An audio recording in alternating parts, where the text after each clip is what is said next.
विद्यार्थी मित्रांनो, नमस्कार. या माझ्या यूट्यूब चॅनलमध्ये मी आपल्या सर्वांचं स्वागत करतो. या व्हिडिओमध्ये आपण एन्व्हायरमेंटल स्टडीज या विषयांतर्गत विविध मुद्द्यांचा अभ्यास करत आहोत.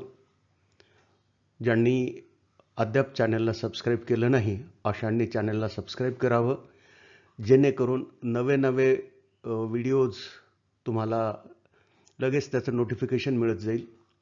म्हणून तुम्ही सर्वांनी सबस्क्राईब करा अशी सुरुवातीला विनंती करतो. आणि आज आपण आपल्या नव्या टॉपिककडे जाऊया. विद्यार्थी मित्रांनो, या व्हिडिओमध्ये आपण मानव आणि वन्यजीव संघर्ष याची काय कारणे आहेत, याचा परिणाम काय होतो आणि यावर उपाय काय आहेत याविषयी अभ्यास करणार आहोत. तर सर्वप्रथम आपण मानव वन्यजीव संघर्षाची कारणे पाहूया. पहिलं कारण आहे अधिवास नष्ट होणे आणि अधिवासाचे विखंडन होणे. शेती, शहरीकरण आणि पायाभूत सुविधांच्या विकासामुळे नैसर्गिक अधिवास नष्ट होतात आणि त्यांचे विखंडन होते, ज्यामुळे वन्यजीव मानवी वस्त्यांच्या जवळ येतात. उदाहरणार्थ, पश्चिम घाटातील जंगलतोडीमुळे हत्ती आणि मानवामधील भेटी वाढल्या. दुसरं कारण आहे संसाधनांसाठी स्पर्धा. वन्यजीव आणि मानव बऱ्याचदा त्याच संसाधनांसाठी स्पर्धा करतात. उदाहरणार्थ, पाणी आणि अन्न, ज्यामुळं मानव आणि वन्यजीवांमध्ये संघर्ष होतो. उदाहरणार्थ, राजस्थानसारख्या प्रदेशात पाण्याचे स्रोत कमी आहेत, त्यामुळं स्थानिक समुदाय आणि वन्यजीव जसे की बिबट्या वगैरे यांच्यामध्ये ती संसाधने मिळवण्यासाठी स्पर्धा होते आणि त्याचा परिणाम संघर्षामध्ये होतो. मानव आणि वन्यजीव यांच्यामध्ये संघर्ष होण्याचं आणखी एक कारण म्हणजे शेतीचा विस्तार. शेतीचा विस्तार वन्यजीवांच्या आवासात झाल्यामुळे वन्यजीव पिकांची नासाडी आणि पशुधनांची शिकार करतात. उदाहरणार्थ, उत्तराखंड आणि हिमाचल प्रदेशामध्ये माकड आणि रानडुक्कर हे पिकांचा नाश करतात, ज्यामुळे शेतकऱ्यांचं खूप मोठं नुकसान होतं. आणखी एक कारण म्हणजे मानवी अतिक्रमण. मानवी वस्त्या आणि मानवी हस्तक्षेप वन्यजीवांच्या अधिवासामध्ये अतिक्रमण करतात, ज्यामुळं प्राणी त्रस्त होतात आणि आक्रमक होतात आणि मानवावरती हल्ले करतात. उदाहरणार्थ, सुंदरबनमध्ये वाघांच्या अधिवासामध्ये मानवी अतिक्रमण खूप वाढल्यामुळं वाघांनी मानवावर हल्ले केलेले आहेत. हवामान बदल हे सुद्धा या संघर्षाचं एक कारण आहे. हवामानाच्या पॅटर्नमध्ये बदल झाल्यामुळं बऱ्याचदा नैसर्गिक संसाधने उपलब्ध होत नाहीत, त्यामुळं वन्यजीव पाण्याच्या शोधात मानवी वस्त्यांमध्ये येतात आणि वन्यजीव आणि मानवांमध्ये संघर्ष होतात.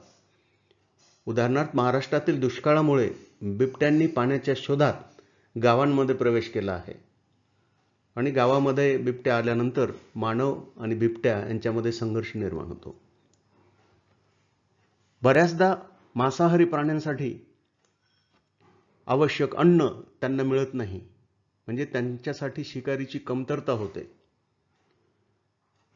अतिशिकारीमुळे किंवा अधिवासांच्या ऱ्हासामुळे या प्राण्यांना नैसर्गिक अन्न त्यांचं मिळत नाही, ती शिकार त्यांना मिळत नाही, म्हणून असे प्राणी पशुधनावर हल्ला करतात, कधीकधी मानवावर सुद्धा हल्ला करतात. उदाहरणार्थ, गुजरातमध्ये अशाच शिकारी प्रजातींच्या ऱ्हासामुळे गीर राष्ट्रीय उद्यान क्षेत्रामध्ये सिंहांनी पशुधनावर हल्ला केलेला आहे. मानव आणि वन्यजीव यांच्यातील संघर्षाचे परिणाम काय होतात ते आपण पाहू. यात मानवी जीवनाचे नुकसान होते, मानवांना दुखापत सुद्धा होते. वन्यजीवांसोबत झालेल्या संघर्षामुळे मानवी मृत्यू ओढवतो आणि मानवांना दुखापतही होऊ शकते. आसाममध्ये आणि ओडिसासारख्या राज्यांमध्ये हत्तीच्या हल्ल्यामुळे अनेक मानवांचा मृत्यू झाला आहे, अनेक मानव अपंग झाले आहेत. दुसरा परिणाम म्हणजे आर्थिक नुकसान. पिकांचं नुकसान होतं, पशुधनांवर हल्ले होतात, त्यांची शिकार होते, यामुळे संपत्तीचा विनाश होतो आणि या सर्व बाबींमुळे शेतकरी आणि ग्रामीण समुदाय यांना मोठ्या आर्थिक नुकसानाला सामोरं जावं लागतं. उदाहरणार्थ, कर्नाटकामध्ये रानडुकरं पिकाचं नुकसान करतात, त्यामुळे शेतकऱ्यांचं खूप आर्थिक नुकसान झालेलं आहे. प्रतिशोधी हत्या म्हणजे बदला घेणे. वन्यजीवांच्या हल्ल्याच्या प्रत्युत्तरात मानव संबंधित प्राण्यांना मारण्याचा प्रयत्न करतो, ज्यामुळं अनेक संकटग्रस्त प्रजातींना आणखी धोका पोहोचतो. उदाहरणार्थ, मध्य प्रदेश आणि राजस्थानमध्ये पशुधनाचा शिकार करणाऱ्या वाघ आणि बिबट्यांना प्रतिशोधाने मारले जाते. आणखी एक परिणाम म्हणजे मानसिक तणाव. वन्यजीवांच्या हल्ल्याच्या सतत भीतीमुळे जो समुदाय प्रभावित आहे त्यांच्यामध्ये मानसिक तणाव आणि आघात होऊ शकतात. उदाहरणार्थ, पश्चिम बंगालमधील गावकरी वाघांच्या हल्ल्याच्या भीतीत जगतात, ज्यामुळे त्यांच्यात चिंताग्रस्त होणे आणि तणाव वाढतो.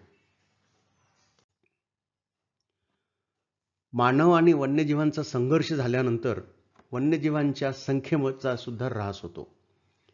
प्रतिशोधी हत्या म्हणजे हल्ल्याच्या बदल्यामध्ये हत्या आणि मानवी हस्तक्षेप यामुळं नैसर्गिक अधिवासांचा ऱ्हास झाल्यामुळं वन्यजीवांच्या संख्येचा सुद्धा ऱ्हास होतो. उदाहरणार्थ, गुजरातमधील आशियाई सिंहांची संख्या स्थानिक समुदायांद्वारे प्रतिशोधी हत्या केल्यामुळं ती कमी झालेली आहे, त्याला धोका निर्माण झालेला आहे. परिसंस्थेतील संतुलनाचा बिघाड हा एक परिणाम आपल्याला मानव आणि वन्यजीवांच्या संघर्षाचा जाणवतो. प्रमुख प्रजातींची हत्या परिसंस्थेतील संतुलन बिघडवते, ज्यामुळे जैवविविधता आणि पर्यावरणाचे आरोग्य प्रभावित होते. उदाहरणार्थ, हिमालयात बिबट्यांच्या लोकसंख्येच्या ऱ्हासामुळे तृणभक्षक प्रजातींमध्ये वाढ होऊ लागली, ज्यामुळे वनस्पती आणि परिसंस्थेचे आरोग्य प्रभावित झाले. मानव आणि वन्यजीव यांच्यात होणारा संघर्ष रोखण्यासाठी काय उपाय आहेत? तर यातला पहिला उपाय असा आहे की नैसर्गिक अधिवासाची पुनर्स्थापना करणे, त्यांना संरक्षण देणे. ऱ्हास झालेल्या अधिवासांची पुनर्स्थापना करणे आणि विद्यमान अधिवासांचे संरक्षण करणे, या उपायांमुळे वन्यजीवांना राहण्यासाठी पर्याप्त जागा आणि त्यांना आवश्यक संसाधनांची प्राप्ती होते. उदाहरणार्थ, केरळसारख्या राज्यांमध्ये पुनर्रचना प्रकल्प हत्तींच्या अधिवासांची पुनर्स्थापना करतात, ज्यामुळे मानव आणि हत्ती यांच्यातील संघर्ष कमी झालेले दिसून आले. दुसरा उपाय आहे समुदायाची सहभागिता आणि समुदायांचे शिक्षण.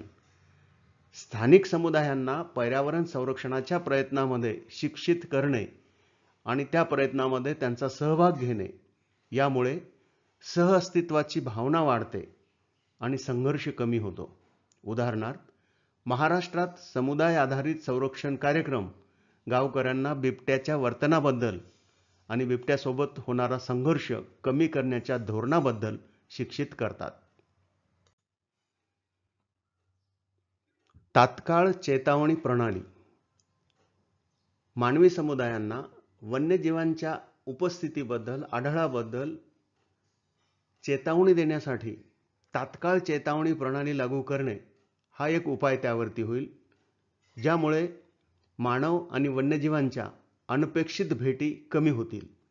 उदाहरणार्थ, कर्नाटकामध्ये SMS आधारित म्हणजे मोबाईलवरील मेसेजच्या आधारित तात्काळ चेतावणी प्रणाली गावकऱ्यांना हत्तींच्या हालचालीबद्दल माहिती देते आणि ज्यामुळं हत्ती आणि मानव यांच्यातील संघर्ष टाळणे किंवा कमी करणे यास मदत होते. आणखी एक उपाय म्हणजे उपजीविकेचे पर्याय उपलब्ध करून देणे. जंगल संसाधनावर अवलंबून असलेल्या समुदायांना पर्यायी उपजीविकेचे पर्याय प्रदान केल्यास वन्यजीवांच्या अधिवासामध्ये मानवी अतिक्रमण थांबवण्यास मदत होईल.